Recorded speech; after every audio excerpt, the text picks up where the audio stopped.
Hello, good morning students. जैसा कि मैंने कल आपको बताया था कि आज के इस क्लास में मैं आपको थॉमस कैल्यू द्वारा कंपोज की गई एक बहुत अच्छी सी lyric poet the true beauty को एक्सप्लेन करूँगा। इस द ट्रू ब्यूटी पोएम की समरी बताऊंगा और इसके एक्सप्लेनेशंस आपको क्लियर करूंगा। इससे पहले हम लोग एक फर्स्ट पोएम पढ़ चुके हैं, the character of A happy life. आप लोगों ने उसको अच्छे से पढ़ा था, उसका एक्सप्लेनेशन समझा था। एक्सप्लेन करना मैंने आपको बताया भी था और आपने स्वयं भी उसको एक्सप्लेन करना सीखा था।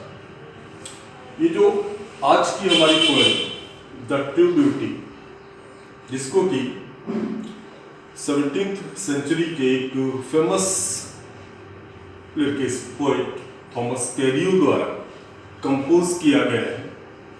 ये थॉमस कैल्यू लव सॉन्ग्स के एक फेमस पोएट रहे हैं अपने समय के, और इन्होंने अपनी इस पोएम के थ्रू हमको फिजिकल ब्यूटी और स्पिरिचुअल ब्यूटी में डिफरेंस और फिजिकल ब्यूटी स्पिरिचुअल ब्यूटी पर प्रीफर करती है, ये स्पष्ट करने का ट्राई किया है इस अपनी पोएट्री में। इस पोएट्री में पोएट ने हमको ये, पहले मैं आपको इस पोएट्री की समरी थोड़ा सा बताता हूँ। इस पोएम में पोएट ने ये क्लियर किया है कि जो फिजिकल ब्यूटी होती है वो क्षणिक होती है, कुछ समय के लिए होती है। किसी व्यक्ति द्वारा यदि किसी ऐसी अपनी प्रेमिका, अपनी ऐसी बिलवेड से प्रेम किया जाता है जो खूबसूरत है, जिसकी बाहरी सुंदरता अत्यधिक प्रभावित करने वाली है। फिजिकल ब्यूटी मतलब जो हमारी शारीरिक सुंदरता होती है, और स्पिरिचुअल ब्यूटी मतलब जो हमारी आध्यात्मिक, हमारी अंतरात्मा की सुंदरता होती है, that is called spiritual beauty.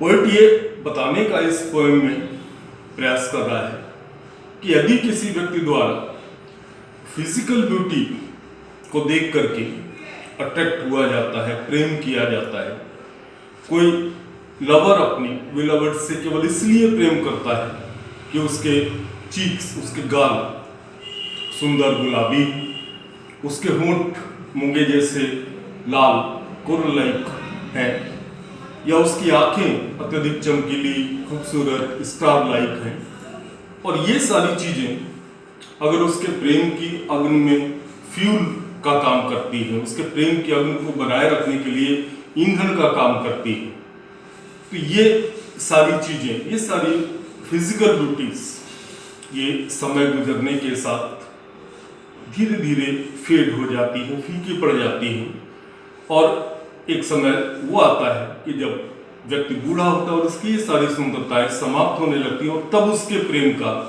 अंत हो जाता है। किंतु इस पोएट्री के दूसरे स्टेंजा में पोएट ने बड़ी ही सुंदर लाइनों में हमको स्पिरिचुअल ब्यूटी के बारे में समझाने का प्रयास किया है।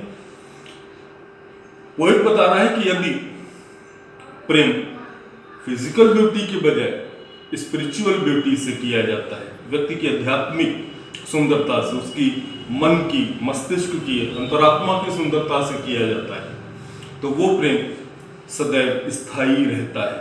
उस प्रेम की अग्नि कभी भी नहीं बुझती है। यदि कोई व्यक्ति अब किसी ऐसे अपनी प्रेसी, अपनी प्रेमिका से प्रेम करता है जिसके विचार सज्जन हैं, जहाँ पर दोनों प्रेम करने वालों के हृदय समान रूप से आपस में बंधे हुए हैं, जुड़े हुए हैं, जहाँ पर मस्तिष्क शांत, दृढ़ है, विचार सज्जन है, तो ऐसे प्रेम का कभी भी अंत नहीं होता है। इस प्रेम को ये सारी चीजें हमेशा प्रेरित करने का काम करती हैं, और इस प्रेम की अग्नि कभी भी नहीं बुझती है। यहाँ पर कवि ने ये बताने का प्रयास किया है कि फिजिकल ब्यूटी समय के साथ साथ नष्ट हो जाती है और तब व्यक्ति के प्रेम की अग्नि भी धीरे धीरे समाप्त हो जाती है। लेकिन अगर वो व्यक्ति बजाय फिजिकल ब्यूटी के किसी व्यक्ति की स्पिरिचुअल ब्यूटी से, उसकी आध्यात्मिक सुंदरता से प्रेम करता है तो ये सुंदरता कभी भी समाप्त नहीं होती, ये प्रेम की अग्नि कभी भी कम नहीं होती।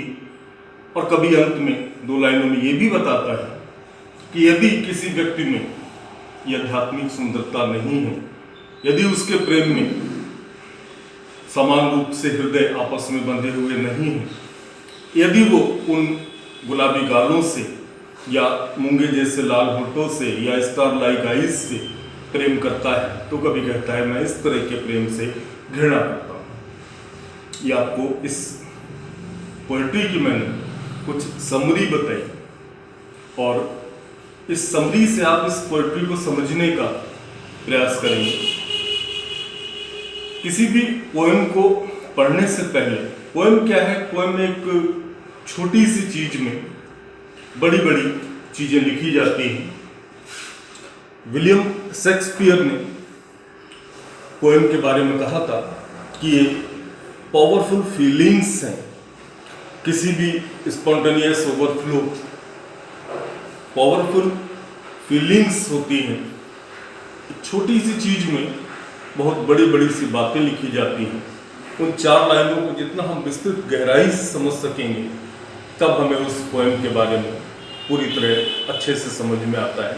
ये बहुत ही सुंदर, अच्छी लिखी गई पोएम है जिसकी समरी मैंने अभी आपको बताई है। क्योंकि ज़्यादा बड़े वीडियोस सेंड करने में प्रॉब्लम होती है, इसलिए इस वीडियो में मैंने आपको समरी बताई है और अभी मैं आपको दूसरा वीडियो सेंड करता हूँ जिसमें मैं इसको एक एक लाइन को आपको अनुवाद करके, एक्सप्लेन करके बताऊँगा। Thank you.